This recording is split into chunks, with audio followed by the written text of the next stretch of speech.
O que acontece quando duas marcas improváveis decidem enfrentar o campeonato mais brutal do automobilismo e transformam rallies em guerra aberta? No final dos anos 80 e início dos anos 90, Subaru e Mitsubishi eram apenas fabricantes japonesas, discretas, confiáveis, mas invisíveis no cenário mundial. Porém, isso mudaria quando decidiram acelerar sem medo, sem pedir licença e sem olhar para trás. Essa é a história da rivalidade que incendiou o Mundial de Rally em sua época de ouro. De um lado, a Subaru, com seu imprevisível e carismático Colin McRae. Do outro lado, a Mitsubishi, liderada por Tommy McKinnon e seu estilo preciso e calculista. Para ambas, vencer não era só sobre troféus, era sobre provar ao mundo que podiam superar as gigantes, redefinir tecnologia e criar ícones para as ruas. Cada vitória significava vender carros, ganhar respeito e gravar seu nome na história. A Subaru apostou no Impreza WRX STI, tração integral, rodas douradas e um ronco inconfundível. A Mitsubishi respondeu com o Lancer Evolution, agressivo, afiado e tecnologicamente ousado. Nas pistas de lama, neve e cascalho, testaram o limite do possível, com diferenças de filosofia, estilo de pilotagem e inovações mecânicas que transformavam cada etapa do WRC em batalhas tecnológicas e psicológicas. Entre 1990 e 2000, essa batalha atingiu seu auge e décadas depois ainda ecoa entre fãs, preparadores e pilotos. Mas por quê?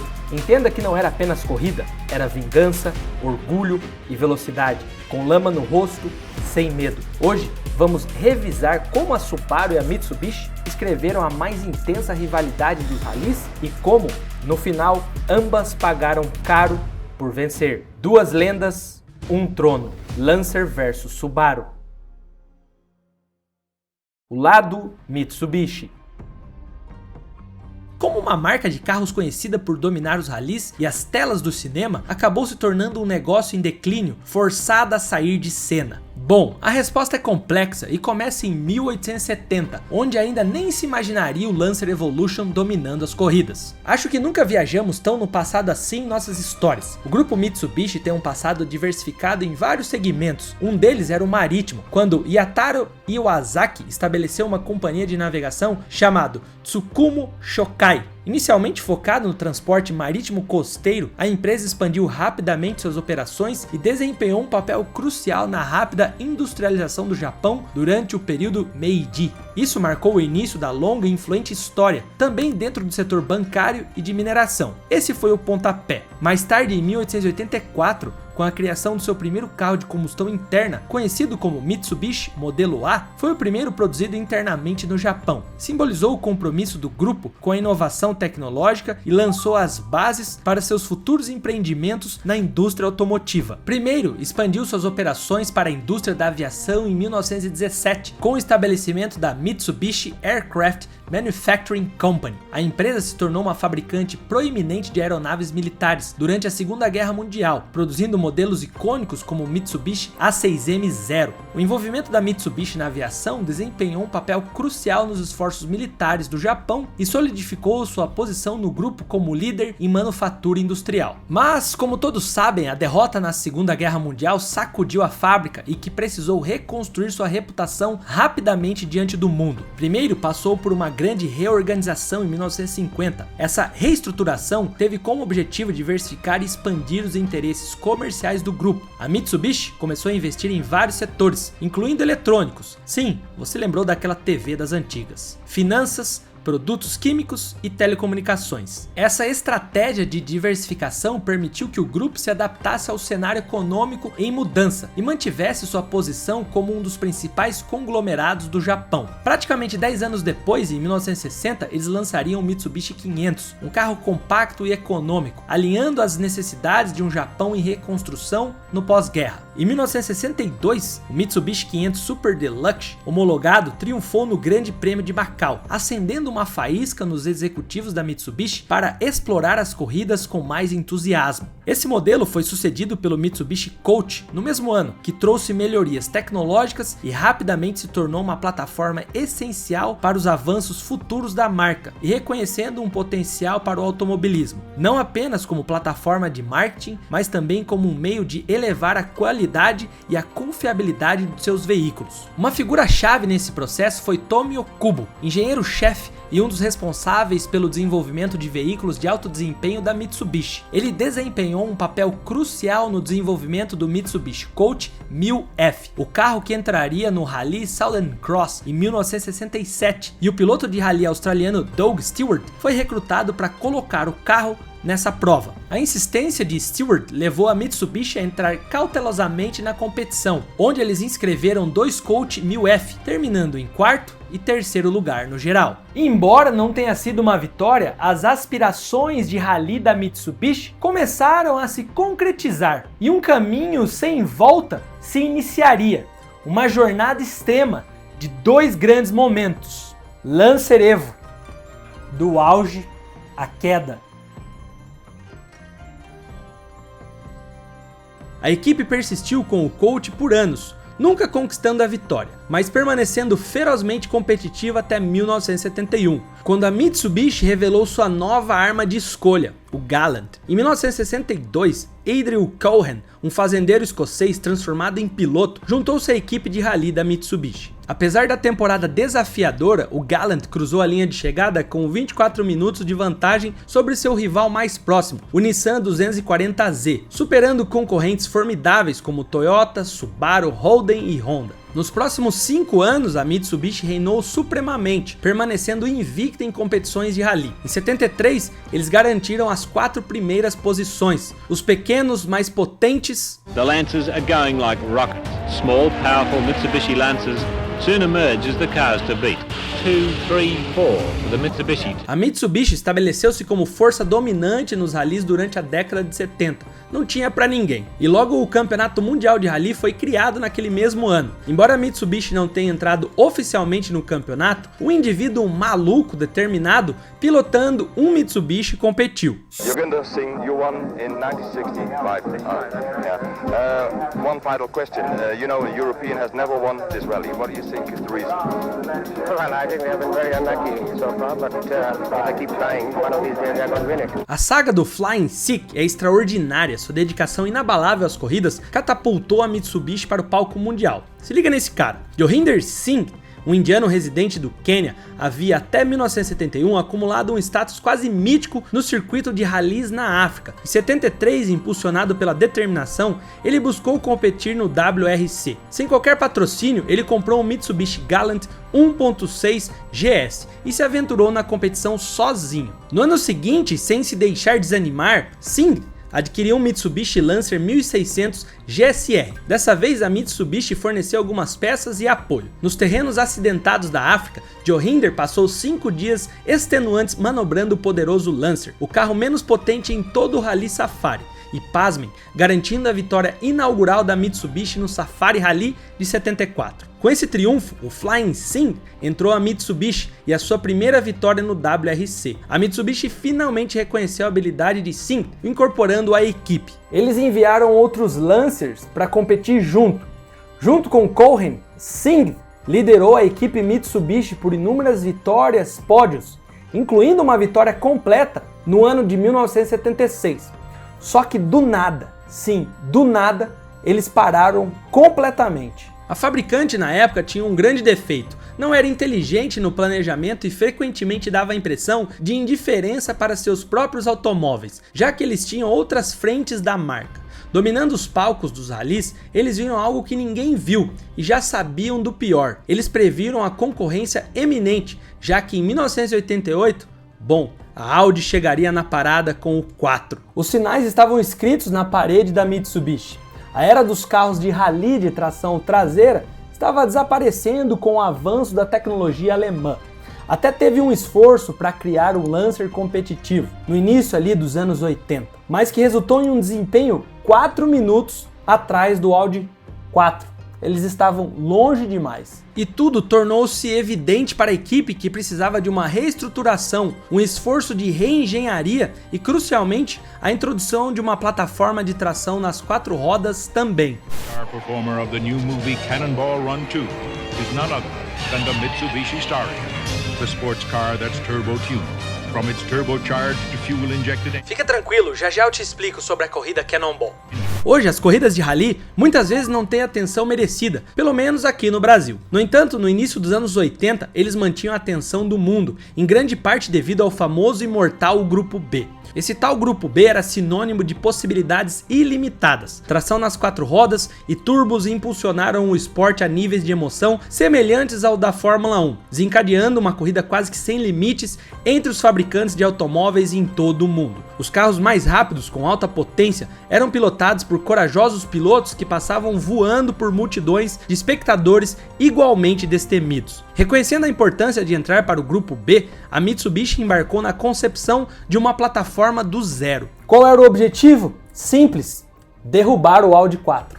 Assim, eles seguiram um plano semelhante, um coupé turbo com design dianteiro pesado. O resultado foi o Starion, o novo carro esportivo principal da marca. Andrew Cohen, agora à frente da Rally Art na Europa, lideraria o projeto. Para superar a Audi, eles contaram com a expertise de Alan Wilkinson, que desempenhou um papel crucial no desenvolvimento do próprio 4. Ao contrário do sistema de tração nas 4 rodas do Audi, a criação da Mitsubishi contava com a direção nas 4 rodas, utilizando o sistema de transferência do Pajero atrás da transmissão de direção. O despojado Starion era o essencial. Eles o construíram com policarbonato e fibra de carbono, resultando em um peso leve de apenas 952 kg, equivalente à primeira geração do Miata. Impulsionado por uma versão inicial do lendário motor 4G63, rumores sugerem que ele produzia 355 cavalos de potência. O Starion 4-Wheel Drive da Mitsubishi era uma tentativa sincera de competir no Grupo B.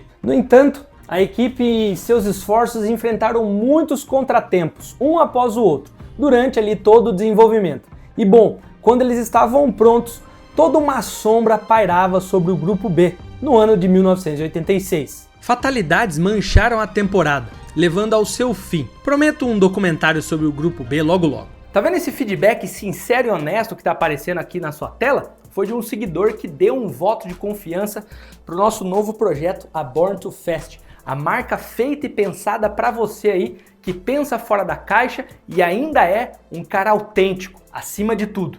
Ó, você que gosta de liberdade, velocidade, essa é a Born to Fast. Principalmente, ó, essas estampas cheias de easter eggs aí e acima de tudo aquele design inovador e diferente, criativo.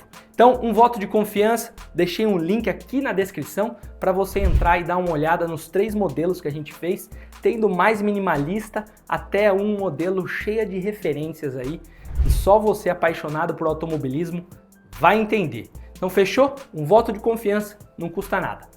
Tamo junto! Embora o Starion 4-Wheel Drive tenha participado de algumas corridas de protótipos, ele nunca teve seu momento para demonstrar todo o seu potencial. Só que nem tudo estava perdido. Com o surgimento das regras de homologação do Grupo A em meados de 80, a Mitsubishi já havia aprimorado as habilidades de sua equipe de desenvolvimento. Chegava a hora de brilhar. Em 87, a Mitsubishi lançou o Galant VR4 no mundo, um sedã de tração nas 4 rodas com direção também nas 4 rodas. 4 cilindros, um motor 4G63 e um chassi de 4 portas. A Mitsubishi inscreveu 2 equipes de fábrica com o Galant VR4. A equipe War X participou do lado europeu do WRC, enquanto a equipe semi-oficial, liderada por Kenjiro Shinozuka, o piloto da Mitsubishi desde 71, competiu no campeonato de rally da Ásia-Pacífico. Embora a equipe Rally Art na Europa receba frequentemente os holofotes até hoje, Kenjiro conseguiu garantir a vitória no campeonato AP-RC em 1988. Ele seguiria para conquistar o título mais 2 vezes. O sucesso de Shinozuka elevou a Mitsubishi para um 2º lugar no campeonato de fabricantes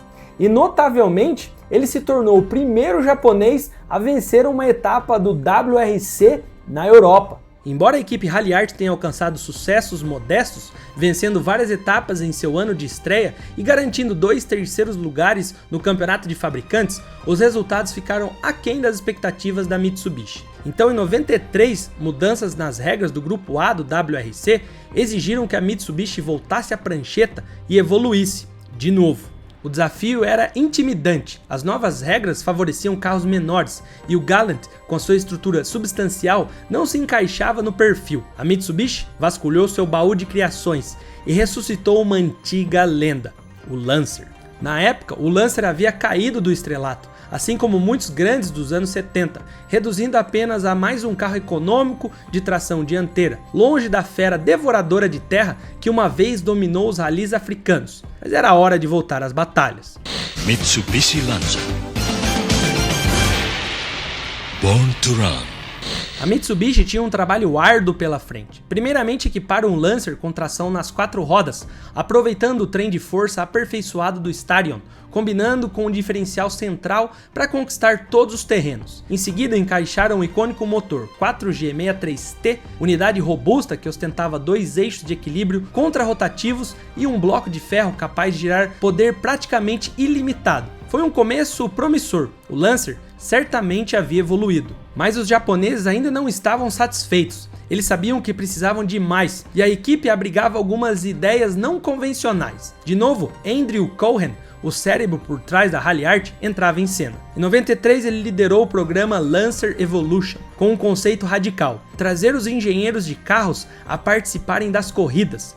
Nada de ficar sentado em escritórios tediosos, analisando números abstratos, sem prática. Cohen acreditava que emergir os gênios na realidade exaustiva da competição iria acender as suas motivações. Essa abordagem resultou em um fluxo constante de contribuições de equipe de engenharia, combinado com décadas de experiência de Cohen. Consequentemente, o Mitsubishi embarcou em um ciclo implacável de redesenho do Evo. O Evo passou por 6 gerações em 7 anos, enquanto seus rivais como o Toyota Celica viram apenas 2 gerações e o Subaru WRX recebeu apenas uma no mesmo período de tempo. Essa abordagem inegavelmente rendeu frutos. Quando o Evo 1 fez sua estreia nas colinas de Monte Carlo, todos os olhos estavam fixados na Toyota e na Ford, enquanto ninguém prestava atenção lá no fim do pelotão, onde uma lendária rivalidade estava silenciosamente se formando. A Subaru, uma empresa automobilística subestimada na época, e a Mitsubishi, uma gigante asiática que há muito havia perdido sua coroa, estavam prestes a remodelar o cenário dos ralis. Avançando para 94, a Subaru, pilotada pelo icônico Colin McRae, garantiu o 2º lugar em pontos, enquanto o recém-lançado Evo 2 ainda estava em busca de posições. Em 95, McRae conquistou o campeonato, mas o Lancer Evo agora estava no encalço, pronto para desafiar o novo rei do pedaço.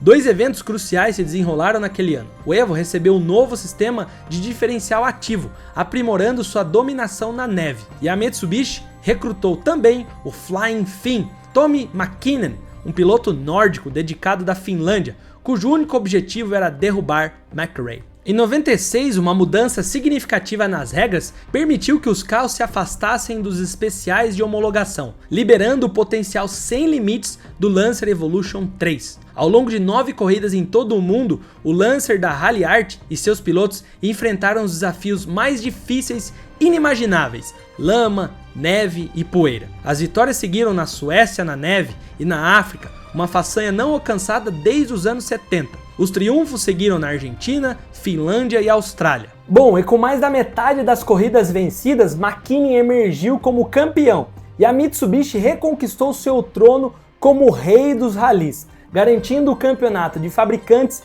em todos os 5 continentes. Eles provaram que uma equipe esforçada e que com poucos recursos no Japão ainda tinha o que era preciso para vencer e vencer. Rallying's traditionally been dominated by the Finns, and 1996 was no exception. The World Championship, decided on the Rally Australia, was won for the first time by Tommy McKinnon. Tommy! Well done, well done. A temporada de 96 do WRC marcou a estreia do Evo 4, o último carro baseado em um veículo de produção, enquanto outros fabricantes haviam feito a transição para carros de rally especializados. A Mitsubishi permaneceu destemida. Com McKinnon, seu companheiro de equipe Burns e o estreante Nidal no comando, a Mitsubishi mais uma vez garantiu a vitória. A única esperança para os rivais, como McRae e a Ford, surgiu quando McKinnon ficou doente, mas nem mesmo a gripe pôde prejudicar sua dominância. 97, em meio a outra reformulação do WRC com incríveis 14 corridas, o Grupo A foi gradualmente eliminado, abrindo caminho para uma nova geração de carros de rally sem contrapartes de produção. O carro de rally Impreza da Subaru, sem portas e com uma carroceria radicalmente redesenhada, nova suspensão, ao lado do Corolla de tração nas 4 rodas da Toyota, produzindo 300 cavalos de potência, exemplificaram essa mudança. No entanto, o Evo 4, ainda um carro de grupo A, ficou para trás em potência e torque, e ainda assim continuou a reinar supremo, conquistando a vitória apesar dessas adversidades. O Evo 5 seguiu logo depois, mais largo para acomodar uma suspensão melhor, porém ainda atrás em termos de potência e peso. No entanto, o Lancer mais uma vez conquistou o pódio pela 5ª vez consecutiva. Embora não tenha sido uma atualização significativa e ainda baseado no carro de produção, manteve-se a dominância, uma dinastia da Mitsubishi. No entanto, os rivais argumentaram que a aderência da Mitsubishi às regras do Grupo A era injusta, dada a introdução de novas regras do WRC. Portanto, as restrições financeiras da Mitsubishi os impediram de seguirem um programa de corridas dedicado. A Toyota, maior fabricante de carros do mundo, esbravejou aquele famoso choro, reclamou do rival usando ainda um carro inferior ao deles e eles estavam sendo superados. Em meio ao drama, Mitsubishi emergiu vitoriosa mais uma vez e McKinnon recebeu um carro de edição especial com seu nome, vagamente apelidado de Evo 6.5. Considerado um dos maiores carros japoneses já construídos, ele ostentava muitas atualizações direto da fábrica, incluindo um turbocompressor de titânio, escapamento ajustado, ECU programável e suspensão que superava todos os Subarus. Decorado com gráficos inspirados no Rally Art, ele permaneceu como testemunho da dinastia Mitsubishi nos rallies. Infelizmente, mudanças nas regras, restrições financeiras e a entrada de novos fabricantes no WRC colocaram alvos nas costas do Lancer. Após um decepcionante 5º lugar na temporada de 2000, Rally Art e Mitsubishi decidiram relutantemente desenvolver um carro de rally independente, separado do amado Lancer Evolution. No entanto, ele não conseguiu corresponder às expectativas. O golpe mais duro veio em 2002, quando McKinnon encerrou sua parceria de 7 anos com a Mitsubishi, juntando-se à rival azul antes de se aposentar do esporte. Essa partida abriu caminho para um novo talento brilhar, Sebastian Loeb. Apesar das melhorias contínuas com o carro de rally da Mitsubishi, passando do final para o meio do pelotão até 2005, ele nunca conseguiu recuperar completamente sua glória antiga. E para agravar, os bastidores da fábrica não eram dos melhores, e ao longo lá dos anos 80, a Mitsubishi lutou com má gestão, decisões ruins e pesadelos de relações públicas. Em 2005, uma dura decisão, continuar no mundo dos rallies ou declarar falência. Era o ponto final da história de glórias na neve, terra e poeira. Chegava ao fim. Pouco tempo depois, a Rally Art também fechou suas portas, e foi logo após a aposentadoria de Andrew Cohen. Sem um sucessor e sem uma corporação por trás deles, eles também não conseguiriam manter as suas operações. A fábrica japonesa continuou a cometer erros, eventualmente sucumbindo ao destino de pequenas empresas, sendo absorvida por um dos seus maiores rivais, a Nissan. Era o fim do Lancer e da linha Evolution. É evidente que dentro do gigante adormecido, há aqueles que ainda recordam quando os 3 diamantes atormentavam os rivais. Em algum lugar dentro dos sombrios corredores da Mitsubishi, os engenheiros podem voltar a criar algo extraordinário, buscar provar a si mesmos e ao mundo que o azarão ainda pode triunfar. O destino do Lancer Evo permanece incerto. A Mitsubishi encerrou a produção de seu sedã inspiração em rally em 2016, após construí-lo através de 10 diferentes gerações. Sua ausência deixou o Subaru WRX sem um rival tradicional. Mas quem sabe um dia, a 11ª geração do Lancer Evolution apareça. Agora vamos entender o lado de quem já estava alguns meses antes afiando sua máquina. A Subaru, em 93, o Impreza, já rugia nas especiais do WRC, pronto para enfrentar qualquer adversário. Essa chegada quase simultânea criou uma rivalidade instantânea. O que começou como 2 carros japoneses enfrentando os gigantes europeus, logo se transformaria em uma batalha particular, capaz de dividir torcidas e criar lendas. A partir dali, não era apenas Lancer contra Impreza, era Mitsubishi contra Subaru, velocidade contra controle, agressividade contra precisão. O lado Subaru. Entre 1970 e 1980, o Japão estava no auge de sua influência econômica e isso refletia nas ruas do planeta, tendo bastante protagonismo nos carros japoneses, pois eram confiáveis, econômicos, eficientes. Toyota, Honda, Nissan e ali no meio em silêncio estava a Subaru, que para o grande público ela era apenas mais uma fabricante japonesa. Seus carros não chamavam atenção, desde o Subaru 1000, passando pelo Leone, o FF1 Star e até o estranho Brat, com bancos na caçamba. Eram funcionais, práticos, alguns até simpáticos, mas nunca emocionantes. Nada que fazia você sonhar de fato, como Ferraris ou Lamborghinis faziam nessa época. Só que havia algo curioso por trás da Subaru. Ela fazia tudo diferente dos demais. Eu te explico. Enquanto outras marcas apostavam em motores em linha ou em V, a Subaru teimava com o motor Boxer, um tipo de motor com pistões horizontais opostos, como 2 punhos trocando socos em silêncio. Era mais baixo, mais estável, mais equilibrado, perfeito para curvas. Além disso, a Subaru fazia questão de usar a tração integral em seus carros em uma época em que a tração dianteira ou traseira era a mais usada. Ela oferecia tração nas 4 rodas até nos modelos mais comuns. Era como se ela estivesse preparando seus carros não só para as ruas, mas para trilhas, nevascas, terrenos imprevisíveis. E ninguém notava ou simplesmente ignoravam esse fato. Era como se a Subaru fosse aquele aluno genial da escola, sentado lá no fundo da sala, quieto. Só que um dia ele resolveu levantar a mão. Enquanto o mundo automobilístico vibrava com a Fórmula 1, a Le Mans, DTM, havia outro campeonato crescendo nas sombras, mais bruto, mais selvagem, mais perigoso, mais mortal, o Road Rally Championship, ou WRC. Desde a sua carreira inaugural em 73 no Rally de Monte Carlo, o WRC crescia, se moldando em um dos campeonatos mais desafiadores e imprevisíveis do planeta. Cada temporada reunia cerca de 13 a 14 etapas em países diferentes, cruzando superfícies variadas, asfalto, cascalho, neve, gelo. Cada rally era dividido em estágios até 350 km de estradas fechadas, onde o piloto não corria contra outros carros, mas contra o tempo, o terreno e o próprio medo. O auge foi justamente na década de 80, sendo marcado pelo temido e mítico A Era do Grupo B. Um tempo de excessos onde os regulamentos técnicos eram quase inexistentes. As fabricantes criavam carros ultraleves com motores monstruosos que ultrapassavam os 500 cavalos de potência. A relação peso-potência beirava a insanidade. As pistas, por sua vez, continuavam as mesmas, estreitas, sinuosas, mortais, onde um erro mínimo que fosse se transformaria em tragédia, tanto para os pilotos quanto para quem assistia. E foi o que aconteceu por mais de uma vez. O Grupo B ficou conhecido como a Era das Abelhas Assassinas, e não por acaso. Vários acidentes fatais tiraram a vida de pilotos, navegadores e até espectadores. Em 1987, não teve jeito, a FIA deu um basta e decretou o fim dessa era. No lugar, surgiu o Grupo A, com regulamentos mais rígidos, com motores limitados a 2.000 cm3 e 300 cavalos de potência. A ideia era equilibrar desempenho e segurança, incentivando as marcas a desenvolverem carros mais próximos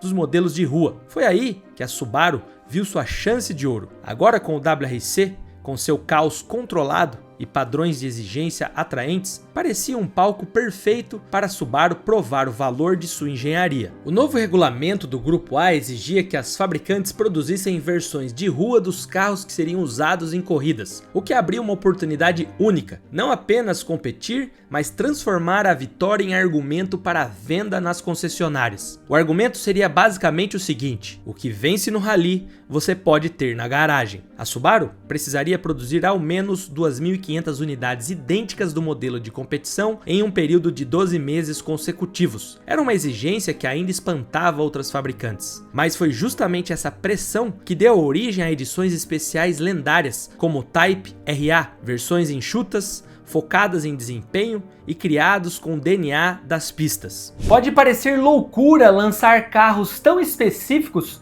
para um público tão nichado, mas na verdade a lógica era bem simples. Pergunte-se, todo mundo quer vencer, certo? Então, todo mundo quer o melhor e estar do lado dos campeões. A Subaru tinha isso muito claro, mas havia um grande problema. Eles não tinham DNA de corridas e nem sabiam como competir. Ela tinha o coração, mas não os músculos. Faltava experiência de pista, conhecimento tático e técnico, frieza em decisões de boxe, estratégias de corrida, escolher de forma correta carro, pilotos e mecânicos. Precisava de um parceiro, alguém que entendesse de vitória como ela entendia de engenharia. Foi quando surgiu a ProDrive, uma firma britânica especializada em transformar carros em campeões. A ProDrive projeta e desenvolve carros de corrida para uma clientela impressionante, como a equipe Rothmans Rally, BMW, Ford, Honda e Arden International, inclusive uma empresa dirigida por ninguém menos que Christian Horner. O encontro entre Subaru e ProDrive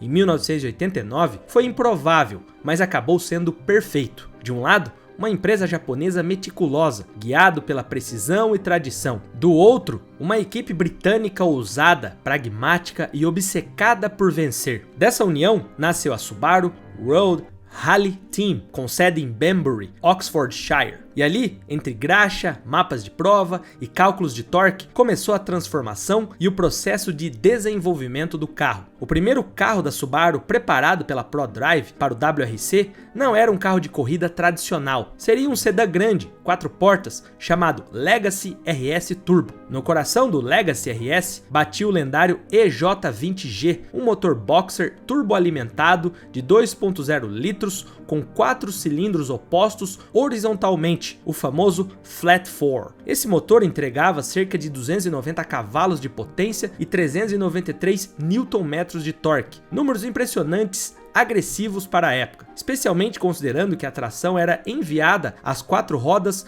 por meio de um câmbio manual de 5 marchas X-Track, com diferencial central viscoso e diferenciais de deslizamento limitado na dianteira e traseira. Toda essa mecânica era envolvida por um carro consideravelmente mais pesado do que os concorrentes. O Legacy era longo, poderia ser pouco ágil em trechos sinuosos e não possuía ainda os diferenciais ativos que futuramente revolucionariam a performance da Subaru. Seu entre-eixos, mais longo, dificultava mudanças rápidas de direção, mas, em contrapartida, oferecia uma plataforma extremamente estável em altas velocidades, ideal para provas como o Safari Rally ou etapas de cascalho rápido. A suspensão foi retrabalhada com amortecedores de competição e braços reforçados, e o carro recebeu reforços estruturais em pontos estratégicos do monobloco. A carroceria, embora mantivesse o visual de sedã familiar, escondia um interior de guerra, Santo Antônio completo, painéis de controle rústicos, instrumentação de corridas, bancos concha e zero conforto. O Subaru Legacy RS fez sua estreia no exigente Safari Rally de 1990. Apesar de não conquistar o pódio, o carro demonstrou uma qualidade essencial para o rally: resistência.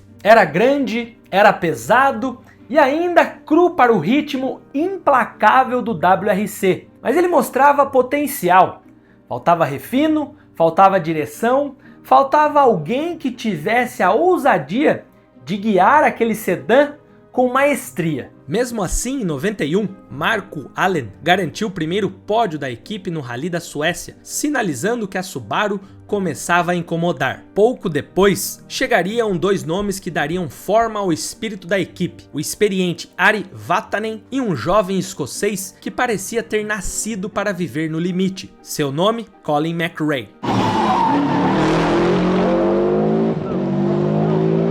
Na época, o garoto escocês de 23 anos, filho de campeão, chegou na equipe. Ele era impulsivo, agressivo, ousado, com um estilo de pilotagem mais próximo da insanidade do que da técnica. Fato que ele era rápido, muito rápido, mas errava bastante em busca de extrapolar os limites, às vezes até capotando, mas saindo vivo. E sua filosofia de vida resumia bem o espírito da Subaru: se estiver em dúvida, acelera tudo. Em 91, embora McRae não estivesse pilotando diretamente pela equipe oficial da Subaru no WRC, ele venceu 2 campeonatos britânicos de rally consecutivos pela equipe Rothmans Subaru UK Rally Team, com o mesmo Legacy RS derivado da equipe do WRC. Isso foi enorme para o jovem escocês, já que essas vitórias lhe garantiram uma vaga como piloto em tempo integral na equipe principal da Subaru. Juntos, poderiam se tornar uma lenda, pois seu estilo, somado à força bruta do Legacy RS, começou a chamar atenção. No Rally da Finlândia de 92, ele já se tornaria uma certa lenda, não por vencer,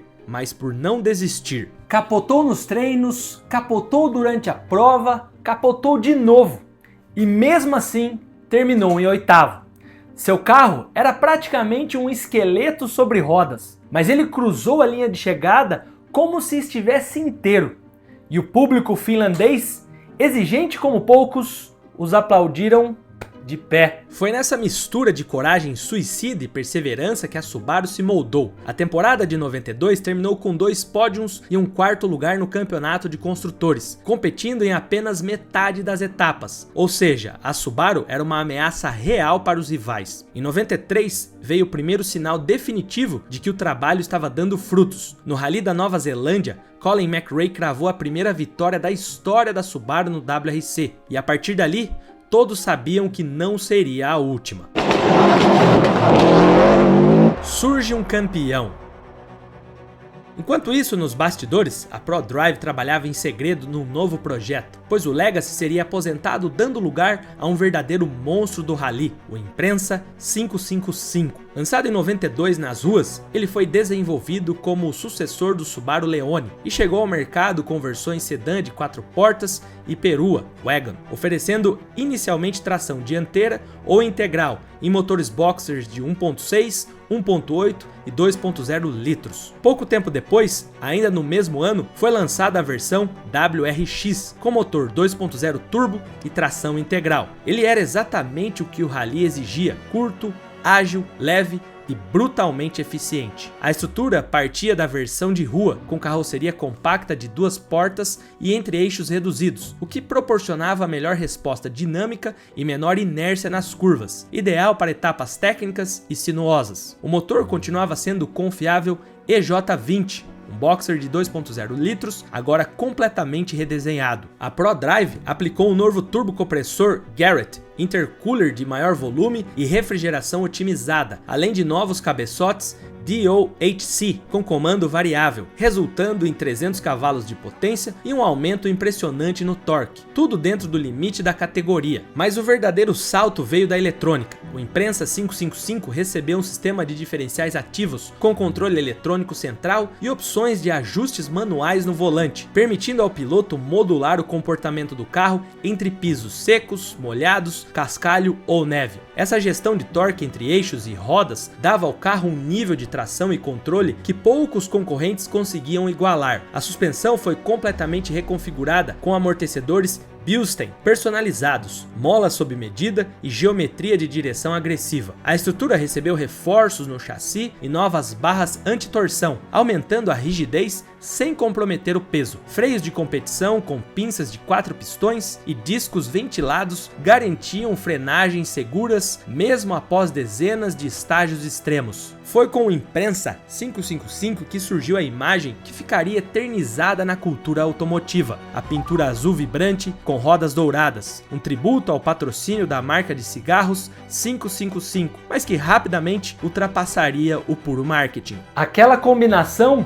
virou uma assinatura, uma bandeira e um legado que perdura até hoje entre os entusiastas. Brabo demais. Na temporada de 95, um novo carro e a chegada do bicampeão mundial Carlos Sainz. A Subaru tinha 2 generais de guerra, McRae e Sainz, se alternavam em vitórias. A tensão crescia, a disputa era interna, piloto contra piloto, usando a mesma máquina. O campeonato foi decidido no último rally do ano, o REC Rally da Grã-Bretanha. McRae e Sainz chegaram empatados em pontos. A decisão seria feita nos trechos de lama em meio à floresta. De um lado, Sainz, preciso, metódico, cerebral. Do outro lado, McRae, selvagem, explosivo, imprevisível, e foi o caos que venceu. You've driven superbly on this rally. Were you confident at the beginning you could win and would win? Quietly confident, but I was up against probably the toughest competitor you could get, so it was never a certainty.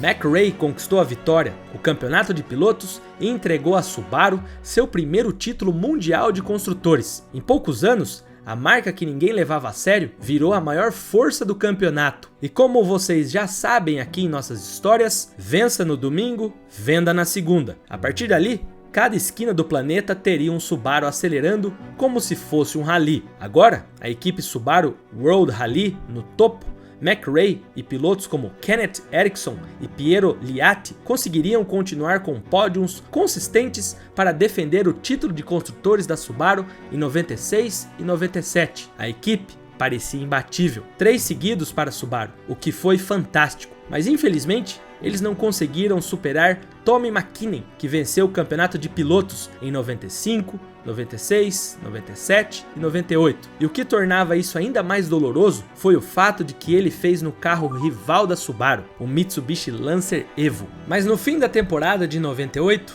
um baque. Colin McRae, o rosto da marca, deixou a Subaru para correr pela Ford. O piloto que havia levado o carro aos limites, que transformou o imprevisível em estratégia, partia para novos caminhos. Era o fim de uma era. Com a saída de McRae, a Subaru precisava se reinventar. Foi quando surgiu Richard Burns, um piloto técnico, sereno, metódico, o oposto do escocês explosivo que todos amavam. Entre 99 e 2000, a Subaru vivia uma fase de transição. O Imprensa WRC-99 e depois o WRC-2000 trazia melhorias no centro de gravidade, distribuição de peso e aerodinâmica, mas já mostrava sinais de cansaço frente aos avanços dos rivais. Burns era rápido e consistente, ponto por ponto, etapa por etapa, ele reconstruiu a confiança da equipe. Ele brilhou, venceu provas importantes e terminou como vice-campeão nas 2 temporadas. A Subaru ainda mantinha-se entre as 3 melhores fabricantes. Mas a verdade é que o mundo do rally estava mudando e rápido, e a Subaru, apesar de lutar, já não liderava mais essa revolução. Em 2001, com o Subaru Imprensa WRC baseado no novo chassi JD, o famoso modelo Bug Eye, com faróis ovais e visual controverso, Burns se destacou. O carro era mais leve, com centro de gravidade reduzido, graças ao motor montado em posição mais baixa. O intercooler foi reposicionado para a grade dianteira e a entrada de ar no capô passou a alimentar a admissão diretamente. A aerodinâmica também foi refinada. Uma nova asa traseira flutuante foi introduzida, posicionado para maximizar o efeito solo. O motor ainda era o EJ20, agora ajustado para melhor entrega de torque em baixas rotações, com melhorias no mapeamento eletrônico e na resposta do turbo. A ProDrive continuava aprimorando o sistema de diferenciais ativos que permitia ao carro adaptar-se a diferentes terrenos em tempo real, um trunfo técnico que mantinha a Subaru viva na elite. A Subaru sabia que seu carro era capaz de acompanhar o resto do grid, então tudo o que tinham que fazer era serem consistentes e completar as etapas sem falhas mecânicas ou erros dos pilotos. E assim, começou o jogo de resistência, com Ford, Mitsubishi, Citroën e Peugeot trocando golpes pelo primeiro lugar no pódio. Burns manteve a calma e terminou 3 rallies em segundo lugar e um primeiro no Rally da Nova Zelândia, colocando a Subaru nos pontos em 4 dos 7 rallies restantes após a Grécia. Foi essa consistência que permitiu a Subaru uma volta por cima heróica, coroando Richard Burns e o navegador Robert Haid como campeões de pilotos da temporada de 2001. A glória e o lugar mais alto estava de volta com a Subaru, mas durou pouco. A nova parceria e logo após a conquista, Burns assinou com a Peugeot. Porém, uma notícia triste viria, um golpe cruel na vida do piloto. Ele foi diagnosticado com um tumor cerebral. Nunca mais competiria no WRC. Em 2005, faleceu aos 34 anos. O herói silencioso da Subaru partia jovem demais, deixando um vazio que não seria facilmente preenchido. Nos bastidores, a ProDrive lutava para manter o carro competitivo. As atualizações no chassi JD não eram mais suficientes. A concorrência era brutal. A Citroën vinha com o Xara WRC, um carro equilibrado, leve e preciso, pilotado por um novo talento francês, Sébastien Loeb. A Mitsubishi ainda contava com Tommy McKinnon. A Peugeot havia dominado a engenharia aerodinâmica. E a Subaru? Bom, começava a parecer cansada da lama, da neve e do cascalho. Porém, eles tinham uma última cartada. Do fracasso ao legado. Peter Solberg, norueguês sorridente por fora, mas agressivo por dentro, assumiu o posto de estrela da equipe. Seu estilo unia o controle de Burns com a ousadia de McRae. Em 2003, com uma boa campanha, até heróica, Solberg venceu Loeb por um único ponto e deu a Subaru seu último título mundial de pilotos. A base do projeto continuava sendo o mesmo JD, agora evoluído para o visual Blob Eye e depois Hawkeye, com melhorias incrementais. Mas os rivais estavam construindo do zero. A Citroën adotava soluções eletrônicas avançadas, controle de tração inteligente, telemetria mais refinada. Por outro lado, a Subaru mantinha o EJ20 vivo à força, adaptando um projeto nascido nos anos 90 a um mundo que já exigia outra coisa. Solberg fazia milagres, venceu algumas provas e mantinha esperanças de boas corridas, mas já era nítido, o motor ainda tinha alma, mas o corpo não acompanhava. A Subaru insistia,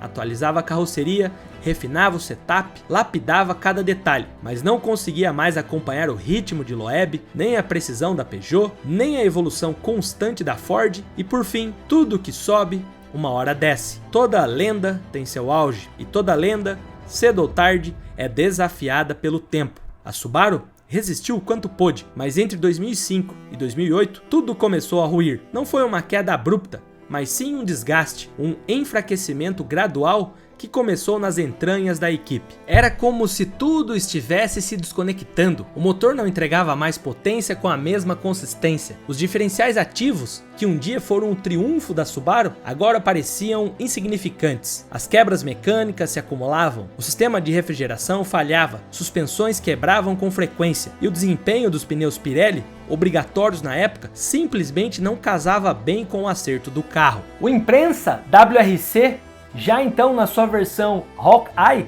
parecia um velho guerreiro cansado, e enquanto isso, via os rivais entrarem em outros níveis de performance. Solberg reclamava abertamente do comportamento errático do carro. Chris Atkinson, jovem promessa australiana, fazia o possível para domar a máquina, mas o resultado era sempre o mesmo, um carro difícil de guiar, frágil e cada vez mais lento. Então, como se o destino quisesse dar um sinal definitivo, veio um baque fora das pistas. Em março de 2005, morreu Ryuichiro Kuzi, o pai do STI. Foi ele, em 1989, que acreditou na parceria com a ProDrive. Ele quem sonhou que a montadora de nicho poderia enfrentar os gigantes da Europa nas trilhas mais brutais do mundo. Seu falecimento foi mais do que uma perda, foi simbólica. Enquanto isso, outro nome importante também começava a se afastar. David Richards, fundador da ProDrive e mentor de McRae, Burns e Solberg. Agora, envolvido com projetos na Fórmula 1,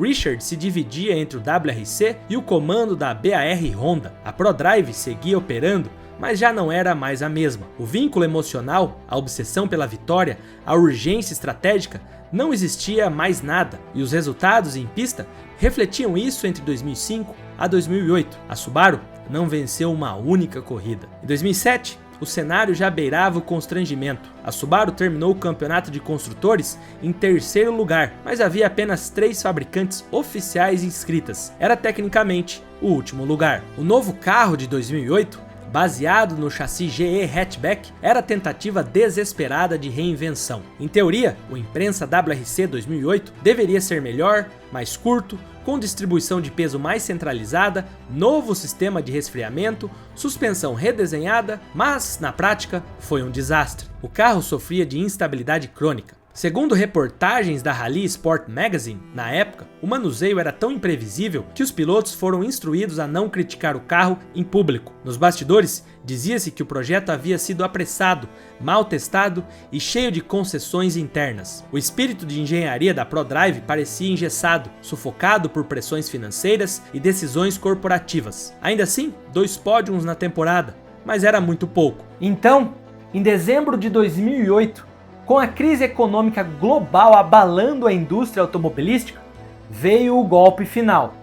A Subaru anunciou por meio de um comunicado oficial: estamos nos retirando do Campeonato Mundial de Rally. Era o fim de uma era. Depois de quase 2 décadas, 3 títulos de construtores, 3 títulos de pilotos, incontáveis fãs e momentos lendários, a Subaru desligava seus motores no WRC, o azul e dourado deixava as trilhas.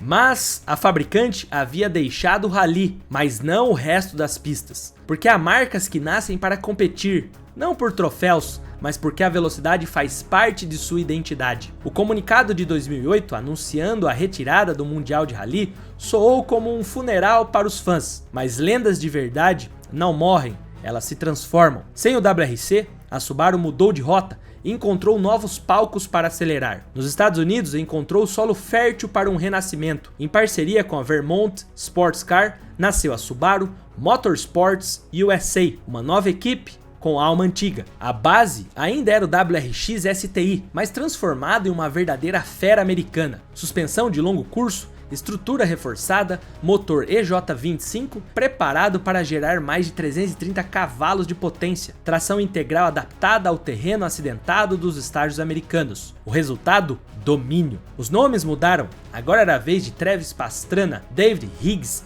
e Brandon Semenuk, mas o espírito era o mesmo de McRae.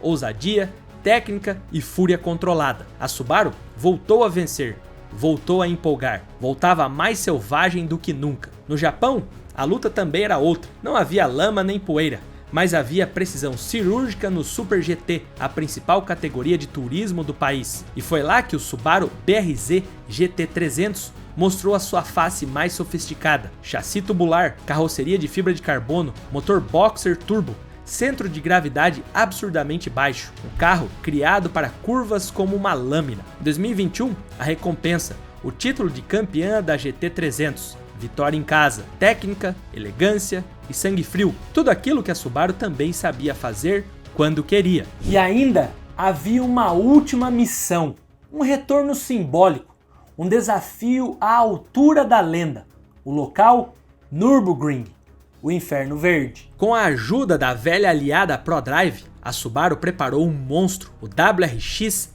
STI Type RA NBR Special, um sedã de 4 portas com mais de 600 cavalos, câmbio sequencial, estrutura leve, aerodinâmica agressiva e um único propósito: ser o mais rápido. O tempo cravado? 6 minutos e 57 segundos, um dos sedãs mais rápidos da história do circuito mais mortal do planeta. A Subaru havia saído do WRC, sim, mas o espírito que ele carregava não podia ser desligado como um motor. Ele seguia vivo nas florestas da América, nos autódromos do Japão, nas curvas de Nürburgring e principalmente nas ruas, nas mãos de milhares de entusiastas que pintavam seus carros de azul, colocavam rodas douradas e mantinham vivo a cultura. A Subaru encontrou morada em lugares ainda mais profundos, nas ruas, nas garagens, nos games e principalmente no imaginário de quem vê o carro não apenas como meio de transporte, mas como uma extensão da própria identidade, virando um mito cultural.